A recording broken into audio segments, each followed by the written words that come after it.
Hi friends, ನಮಸ್ತೆ. ನಾನಿವತ್ತು ಸಂಕಷ್ಟಹರ ಚತುರ್ಥಿ ಪೂಜೆಯನ್ನು ಅಥವಾ ವ್ರತವನ್ನು ಮನೆಯಲ್ಲೇ ಹೇಗೆ ಮಾಡೋದು ಅಂತ ತಿಳಿಸ್ಕೊಡ್ತಾ ಇದ್ದೀನಿ.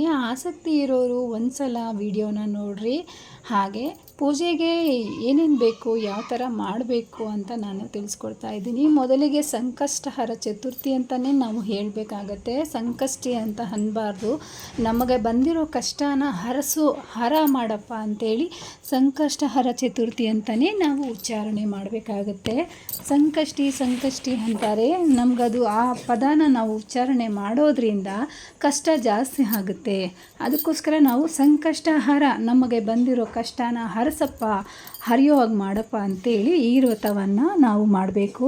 ಮೊದಲಿಗೆ 21 ತಿಂಗಳು ಸಂಕಷ್ಟಹರ ಚತುರ್ಥಿ ವ್ರತವನ್ನು ಆಚರಿಸ್ತೀನಿ ಅಂಥೇಳಿ ಮೊದಲಿಗೆ ಮಂಗಳವಾರ ಬರೋ ದಿವಸ ಪ್ರಾರಂಭ ಮಾಡಬೇಕು. ಆವತ್ತೇ ನಾವು ದೃಢ ಸಂಕಲ್ಪವನ್ನು ಕೂಡ ಮಾಡ್ಕೋಬೇಕಾಗತ್ತೆ. ಯಾವುದಾದ್ರೂ ಒಂದು ಕೋರಿಕೆಯನ್ನು, ಒಂದು ಬೇಡಿಕೆಯನ್ನು, ಒಂದು ಆಸೆಯನ್ನು ಮಾತ್ರ ನಾವು ಸಂಕಲ್ಪ ಮಾಡ್ಕೋಬೇಕಾಗುತ್ತೆ. ಒಂದೊಂದು ತಿಂಗಳು ಒಂದೊಂದು ಬೇಡ್ಕೋಬಾರ್ದು. ಒಂದೇ ಒಂದು ಕೋರಿಕೆಯನ್ನು ಮಾತ್ರ ನಾವು, ನನಗೆ ನೆರವೇರಿಸ್ಕೊಡಪ್ಪ, 21 ಸಂಕಷ್ಟಹರ ಚತುರ್ಥಿ ಮುಗಿಯೋದ್ರೊಳಗೆ ನೆರವೇರಿಸ್ಕೊಡಪ್ಪ ಅಂತಂದರೆ ಖಂಡಿತ ಆ ಭಗವಂತ ನಮ್ಮ ಆಸೆನ ಕೇಳಿಸ್ಕೊತಾನೆ, ನೆರವೇರಿಸ್ಕೊಡ್ತಾನೆ. ಅದೇ ಥರ 21 ಮುಗಿದ ತಕ್ಷಣ 21ನೇ ಸಂಕಷ್ಟಹರ ಚತುರ್ಥಿ ದಿನದಂದು ಆ ದಿನ ನಾವು ಉದ್ಯಾಪನೆಯನ್ನು ಮಾಡಬೇಕಾಗತ್ತೆ. ಸಿಂಪಲ್ಲಾಗಿ ಕೂಡ ಮಾಡ್ಕೋಬೋದು. ಅದು ಮುಂದೆ ಒಂದು ವಿಡಿಯೋನಲ್ಲಿ ನೋಡ್ಕೊಳ್ಳೋಣ. ಹಾಗೆ ಈಗ ಸಂಕಷ್ಟಹರ ಚತುರ್ಥಿ ದಿನದಂದು ಬೆಳಗಿನಿಂದ ಸಂಜೆವರೆಗೂ ಉಪವಾಸ ಇರಬೇಕಾಗತ್ತೆ. ಹಾಲು, ಟೀ, ಕಾಫಿ ಕುಡಿಬೋದು, ಅಷ್ಟರ ಮಾತ್ರ. ನೀರೇನು ಕುಡಿಯೋಕ್ಕೆ ಹೋಗಬಾರ್ದು. ನೀರು ಕುಡಿದ್ರೆ ವಿಘ್ನ ಆದಂತೆ. ಆಮೇಲೆ ಸಂಜೆ ಮತ್ತೆ 6 ಗಂಟೆ ಇಲ್ಲ 5 ಗಂಟೆಗೆ ನಾವು ಪೂಜೆ ಸ್ಟಾರ್ಟ್ ಮಾಡಿದಾಗ ಬೇಕಾಗಿರೋ ಸಾಮಗ್ರಿಗಳು 5 ಹೂವು, 5 ಎಲೆ, 5 ಅಭಿಷೇಕಕ್ಕೆ ಹಾಲು, ಮೊಸರು, ಅವಲಕ್ಕಿ, ಸಕ್ಕರೆ, ನೆನೆಸಿಟ್ಕೊಂಡಿರೋ 21 ಕಡಲೆ. ಹಾಗೆ ನೈವೇದ್ಯಕ್ಕೆ ಯಾವುದಾದ್ರೂ ಸಿಹಿ ಪಾಯಸ ಆಗ್ಬೋದು, ಮೋದಕ ಆಗ್ಬೋದು, ಕಡುಬು ಆಗ್ಬೋದು, ಇಲ್ಲ ಕರ್ಜಿಕಾಯಿ ಆಗ್ಬೋದು, ಇಲ್ಲ ಏನೇ ಇಲ್ಲ ಅಂತಂದರೂ ಕೂಡ ಬೆಲ್ಲ, ಒಂಚೂರು ಬೆಲ್ಲ ಇಟ್ಟರೂ ಕೂಡ ಅಯ್ಯಪ್ಪ ತುಂಬ ಸಂತೋಷ ಪಡ್ತಾನೆ, ಇಷ್ಟಪಟ್ಟು ಕೂಡ ಸ್ವೀಕರಿಸ್ತಾನೆ. ಬೆಲ್ಲಕ್ಕೆ ಯಾವುದೇ ಮೈಲಿಗೆ ಇಲ್ಲ. ಆಮೇಲೆ ಅಷ್ಟೆಲ್ಲ ರೆಡಿ ಮಾಡ್ಕೊಂಡಾದಮೇಲೆ ಹೂವು, ಹಣ್ಣು, ಎಲೆ, ಅಡಿಕೆ ಮತ್ತು ಹಣ್ಣುಗಳು ಒಂದು ಯಾವುದೇ ಥರದ್ದು ಜಾಸ್ತಿ ಇಡದೇ ಇದ್ದರೂ ಕೂಡ 2 ಬಾಳೆಹಣ್ಣು ಇಟ್ಟರೂ ಕೂಡ ತುಂಬಾ ಒಳ್ಳೆಯದು. ಹಾಗೆ 1 ತೆಂಗಿನಕಾಯಿ. ಸಂಕಷ್ಟಹರ ಚತುರ್ಥಿ ಪೂಜೆ ಮಾಡಿದಾಗ ವ್ರತ ಮಾಡದೇ ಹೋಗಲಿ, ನಾವು ಮಂತ್ರಗಳು ಎಲ್ಲ ಹೇಳ್ದೇ ಹೋಗಲಿ, ಅರಿಶಿನ, ಕುಂಕುಮ, ಕಡ್ಡಿ, ಕರ್ಪೂರ, ಧೂಪ, ದೀಪ, ನೈವೇದ್ಯ, ತೆಂಗಿನಕಾಯಿ ಕೂಡ ಹೊಡೆದ್ರೇ ಷೋಡೋಪಚಾರಗಳು ಮಾಡಿದ್ರೆ ತುಂಬ ಒಳ್ಳೆಯದು. ತೆಂಗಿನಕಾಯಿ ಒಂದು. ಹಾಗೆ ಇವಾಗ ಪೂಜೆ ಮಾಡೋಕ್ಕೆ ಒಂದು ಸಂಕಷ್ಟಹರ ಚತುರ್ಥಿ ಅಂತ ಪುಸ್ತಕ ಸಿಗುತ್ತೆ. ಆ ಪುಸ್ತಕದಲ್ಲಿ ವಿಧಿವಿಧಾನ ಕೊಟ್ಟಿರ್ತಾರೆ. ಅದನ್ನು ಓದ್ಕೊಂಡಾದರೂ ಮಾಡ್ಬೋದು.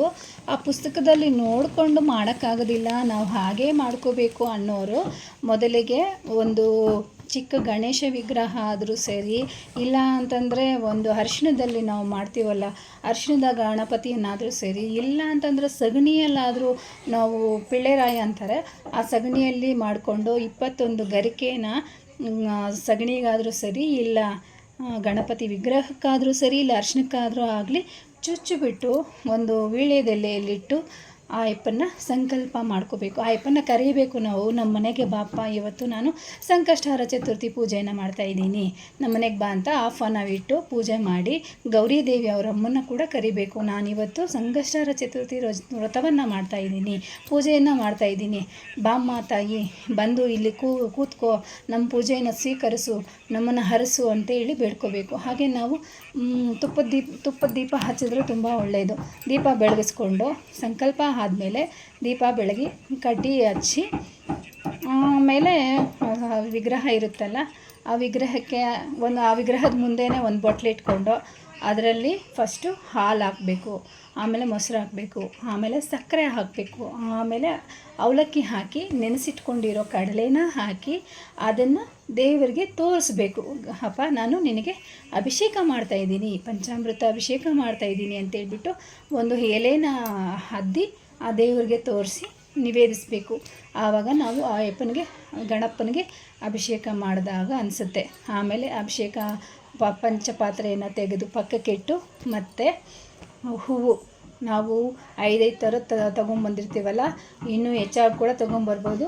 ಆದ್ದರಿಂದ 5 ಹೂವನ್ನು ಇಟ್ಟು, ಅಪ್ಪ ನಾನು ನಿನಗೆ 5 ಥರದ ಹೂವು ಇಟ್ಟಿದ್ದೀನಿ, ನೀನು ಸ್ವೀಕರಿಸು, ಇದೇ ನನ್ನ ಶಕ್ತಿ ಪೂಜೆ ಅಂತ ಹೇಳಬೇಕು. ಆಮೇಲೆ 5 ಥರ ಪತ್ರೆ ಅಂದರೆ ಎಲೆಗಳು, 5 ಥರದ ಎಲೆಗಳನ್ನು ಕೂಡ ಆ ಅಪ್ಪನಿಗೆ ಇಟ್ಟು, ಅಪ್ಪ ಭಗವಂತ ಸ್ವೀಕರಿಸು ಅಂತೇಳಿ ಆ ಅಪ್ಪನಿಗೆ ಸಮರ್ಪಿಸಬೇಕು. ಹಾಗೆ ಗರಿಕೆನೂ ಕೂಡ ನಾವು ರೆಡಿ ಮಾಡಿಟ್ಕೊಂಡಿದ್ದರೆ, ಗರಿಕೆ ಪೂಜೆನೂ ಕೂಡ ಲೆಕ್ಕ ಏನೂ ಇಲ್ಲ, ರಾಶಿನೇ ಗರಿಕೆನ ಕೂಡ ಅರ್ಪಣೆ ಮಾಡಿ ಆ ತಂದೆನ ಬೇಡ್ಕೋಬೇಕಾಗುತ್ತೆ. ಆಮೇಲೆ ಗರಿಕೆ ಪೂಜೆ ಆದಮೇಲೆ ಹಣ್ಣು, ಎಲೆ, ಅಡಿಕೆ, ದಕ್ಷಿಣೆ, ಹಣ್ಣುಗಳು ಎಲ್ಲ ಇಟ್ಟು, ಬಾಳೆಹಣ್ಣೇನಾದರೂ ಇಟ್ಟರೆ ನಾವು ಬಾಳೆಹಣ್ಣನ್ನು ಸುಲಿದು ಆ ಅಪ್ಪನಿಗೆ ತೋರಿಸಿ ಅಲ್ಲಿ ನಿವೇದನೆ ಮಾಡಬೇಕಾಗುತ್ತೆ. ಆಮೇಲೆ ಬೆಲ್ಲ ಆದರೂ ಸರಿ, ಇಲ್ಲ ಕಜ್ಜಿಕಾಯಿ ಆದರೂ ಸರಿ, ಇಲ್ಲ ಮೋದಕ ಆದರೂ ಸರಿ, ಇಲ್ಲ ಕಡುಬಾದರೂ ಸರಿ, ಏನೂ ಇಲ್ಲ ಅಂತಂದರೆ ಬೆಲ್ಲ ಆದರೂ ಇಟ್ಟು ಪೂಜೆನ ಮಾಡಬಹುದು. ಬೆಲ್ಲಕ್ಕೆ ಮಡಿ ಇಲ್ಲ. ಬೆಲ್ಲ ಅಂತಂದರೆ ಗಣಪನಿಗೆ ತುಂಬಾ ಒಳ್ಳೆಯದು, ಇಷ್ಟನೂ ಪಡ್ತಾನೆ. ಮತ್ತು ಹಣ್ಣುಗಳೆಲ್ಲ ತಂದಿರ್ತೀವಲ್ವ, ಹಣ್ಣುಗಳು ಹಾಗೇ ಇಟ್ಬಿಟ್ಟು ಅಪ್ಪ ಸ್ವೀಕರಿಸು ಅಂದರೆ ಸ್ವೀಕರಿಸಲ್ಲ.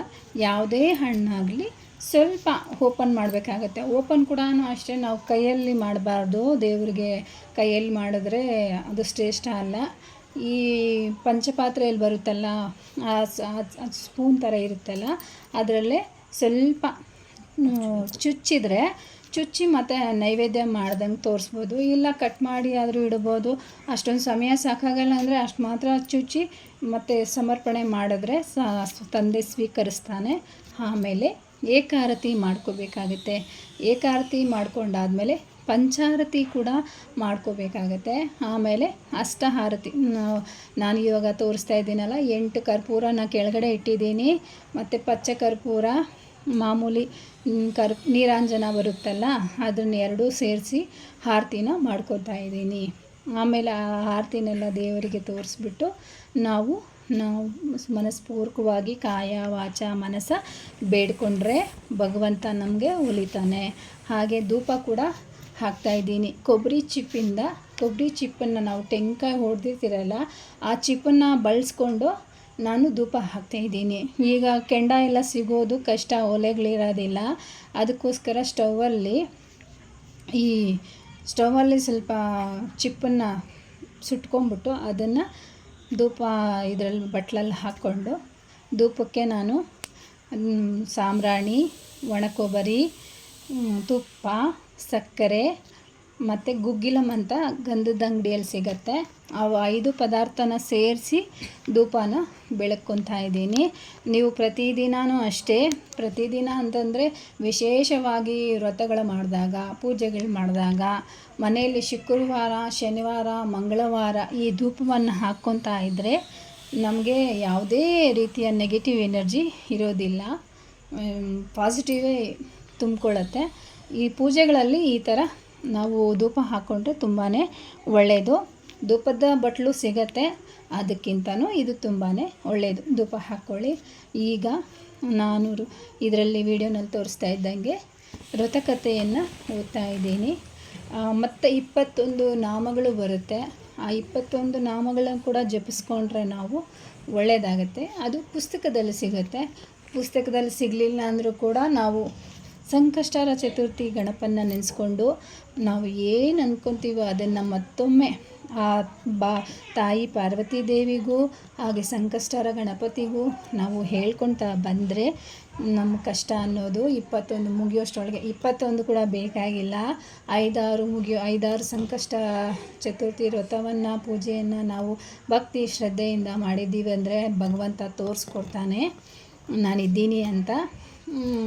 ಇದಾದಮೇಲೆ ಅರಿಶಿನ ಕುಂಕುಮ ಎಲ್ಲ ಇಟ್ಕೊಂಡು, ಕುಂಕುಮ ಎಲ್ಲ ನಾವು ಇಟ್ಕೊಂಡು 21 ಬಸ್ಕಿನ ಹೊಡಿಬೇಕಾಗುತ್ತೆ. ಈ 21 ಬಸ್ಕಿನ ನಾವು 21 ತಿಂಗಳು ಮಾಡ್ತೀವಲ್ವ, 21 ತಿಂಗಳು ಕೂಡ ಮಾಡಬೇಕಾಗತ್ತೆ. 21 ಸೊಂಟ ನೋವಿತ್ತು ಅದು ಇದು ಏನು ಅಂತ ಇದು ಮಾಡೋಂಗಿಲ್ಲ, 21 ಬಸ್ಕಿ ಹೊಡಿಲೇಬೇಕಾಗತ್ತೆ. ಇಲ್ಲ 21 ನಮಸ್ಕಾರಗಳು ಮಾಡ್ತೀವಿ ಅಂತ ನಾವು ಫಸ್ಟ್ ಸಲ ಯಾವ ಥರ ಶುರು ಮಾಡಿರ್ತೀವೋ ಅದೇ ಥರ ಏನು ಕಡಿಮೆ ಆಗ್ದಂಗೆ ಏನು ಜಾಸ್ತಿ ಆದರೂ ಪರವಾಗಿಲ್ಲ, ಕಡಿಮೆ ಆಗದಿರ ನೋಡಿಕೊಂಡು ಮಾಡ್ಕೊಂಡು ಬಂದರೆ ಭಗವಂತ ನಾನಿದ್ದೀನಿ ಅಂತಾನೆ. ಆಮೇಲೆ ಇದೆಲ್ಲ ಆದಮೇಲೆ ಚಂದ್ರನು ಒಂದೊಂದು ದಿವಸ ಮೋಡ ಮುಚ್ಕೊಂಡ್ಬಿಟ್ಟಿರುತ್ತೆ, ಆವಾಗ ಚಂದ್ರ ಕಾಣಲ್ಲ. ಚಂದ್ರನನ್ನು ನೋಡಿದ್ರೇ ನಮ್ಮ ವ್ರತ ಮುಗ್ದಂಗೆ ಅಂತ ಪೂಜೆಗಳಲ್ಲಿ ಪುರಾಣಗಳಲ್ಲಿ ಸಂಕಷ್ಟಹರ ಚತುರ್ಥಿ ಪುಸ್ತಕದಲ್ಲಿದೆ. ಅದಕ್ಕೋಸ್ಕರ ನಾವೇನು ಮಾಡಬೇಕು ಅಂತಂದರೆ, ಒಂದು ತಟ್ಟೆಯಲ್ಲಿ ದೇವಸ್ಥಾನಕ್ಕೆ ಹೋಗಿ ಬಂದರೂ ಸರಿ ಹೋಗುತ್ತೆ. ದೇವಸ್ಥಾನಕ್ಕೆ ಹೋಗಲಿಲ್ಲ ಅಂತಂದರೆ ಆ ಪೂರ್ಣಚಂದ್ರ ಗಣಪತಿ ದೇವರ ಹಿಂದೆ ಇರುತ್ತಲ್ಲ ಪೂರ್ಣಚಂದ್ರ, ಆ ಚಂದ್ರನನ್ನು ನೋಡಿದ್ರೂ ಕೂಡ ಸಾಕು ಅಂತ ಹೇಳ್ತಾರೆ. ಆದರೆ ಅದು ತೃಪ್ತಿ ಆಗೋದಿಲ್ಲ ನಮಗೆ. ಚಂದ್ರನನ್ನು ನೋಡಿದ್ರೆ ಆ ಚಂದ್ರನಿಗೆ ಅರ್ಘ್ಯ ಬಿಡಲೇಬೇಕಾಗತ್ತೆ. ಅದಕ್ಕೋಸ್ಕರ ನಾನು ಒಂದು ತಟ್ಟೆ ಇವಾಗ ನಾವು ಕ್ಯಾಲೆಂಡ್ರಲ್ಲಿ ನೋಡ್ಕೋಬೇಕು ಚಂದ್ರೋದಯ ಎಷ್ಟೊತ್ತಿಗಾಗುತ್ತೆ ಅಂತ. ಅದುವರೆಗೂ ನಾವು ಸುಮ್ಮನೆ ಇದ್ದು ಚಂದ್ರೋದಯ ಆದ ಮೇಲೆ ಆ ಟೈಮ್ ಆಗುತ್ತಲ್ಲ, ಒಂದು ತಟ್ಟೆ ತೊಗೋಬೇಕು. ಆ ತಟ್ಟೆ ತೊಗೊಂಡು ಅದರಲ್ಲಿ ಅಕ್ಕಿ ಹಸಿಟ್ಟಿಂದ ಚಂದ್ರನ ಬಿಂಬ, ಆವತ್ತು ಪೂರ್ಣ ಚಂದ್ರ ಕಾಣಿಸ್ತಲ್ಲ ನಮಗೆ, ಅದೇ ಥರ ನಾವು ಚಂದ್ರನನ್ನು ಬರ್ಕೋಬೇಕಾಗತ್ತೆ. ಚಂದ್ರನನ್ನು ಬರ್ಕೊಂಡಾದಮೇಲೆ ಕೈಯಲ್ಲಿ ಅಕ್ಕಿ ಹಸಿಟ್ಟನ್ನ ಬಳಸ್ಕೊಂಡೇ ಮಾಡಬೇಕಾಗತ್ತೆ. ಆ ಚಂದ್ರನನ್ನು ರೌಂಡಾಗಿ ಬಳಸ್ಕೊಂಡಾದಮೇಲೆ ಅದಕ್ಕೆ ಅರ್ಶಿನ ಹಾಕಬೇಕು, ಕುಂಕುಮನ ಹಾಕಬೇಕು, ಹೂವು ಇಡಬೇಕು. ಬಿಳಿ ಹೂವು ಆದರೆ ತುಂಬ ಒಳ್ಳೆಯದು ಚಂದ್ರನಿಗೆ. ಆಮೇಲೆ ಒಂದು ಲೋಟ ಹಸಿ ಹಾಲು ತೊಗೋಬೇಕು, ಒಂದು ನಿಂಬೆಹಣ್ಣು ತೊಗೋಬೇಕು, ಒಂದು ಕಾಯಿನ ತೊಗೋಬೇಕು.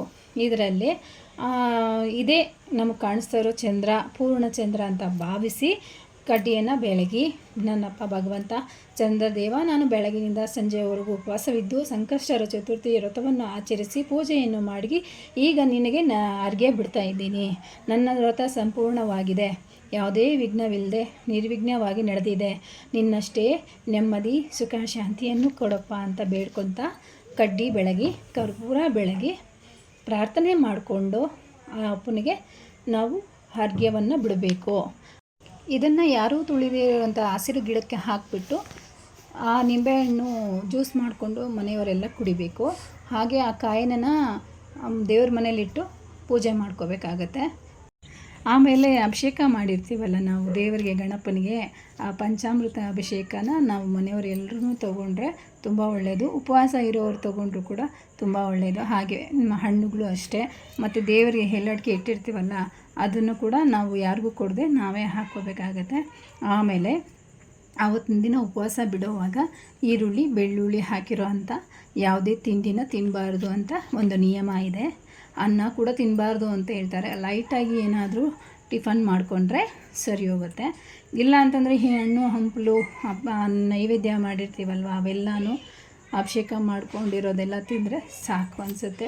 BP ಶುಗರುಗಳೆಲ್ಲ ಇರೋರು ಉಪವಾಸ ಮಾಡಿಕೊಂಡು ಆರೋಗ್ಯ ಕೆಡಿಸ್ಕೋಬೇಡಿ.